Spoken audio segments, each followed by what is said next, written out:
Several departments rushed to the scene. This picture shows a sniper on the ground. Look closely, he's there under camouflage netting, ready to fire if needed. Steve Chamraz continues our team coverage. There was a huge police presence, wasn't there, Steve?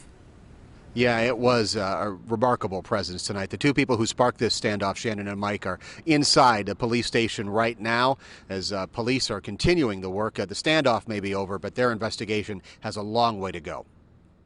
This is the man police had waited on for hours. He has not been named, but Shorewood's chief blames him for a standoff that shut down the heart of this city.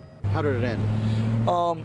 He actually called our station and said that, are you looking for me? And something to that nature. The other person inside the apartment was a woman. She arrived at the police station separately a short time later.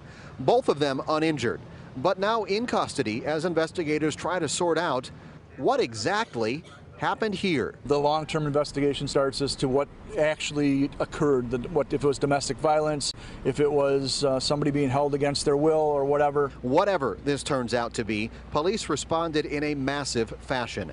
Armored vehicles and tactical officers choked off Oakland Avenue starting around 3:30.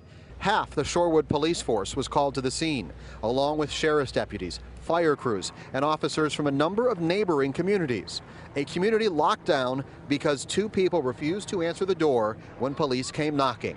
A response the chief says was absolutely warranted. And with the domestic violence, we never know. We never know if there's a weapon involved. We don't want to go on the light side and then something later on happens. This is a sign of just how serious police now take domestic violence standoffs after we learned in the wake of the Azana salon shooting that could have been prevented had some police departments handled similar situations, just like Shorewood did today. In Shorewood, Steve Chamraz, today's TMJ4. Steve, time will only tell before we realize really what this all was about. Thank you. Summarizing this story now, two people in custody following a long standoff on Oakland Avenue in Shorewood. It started as a report of possible domestic violence. The neighborhood was shut down for about 4 hours, but the Shorewood standoff has now ended.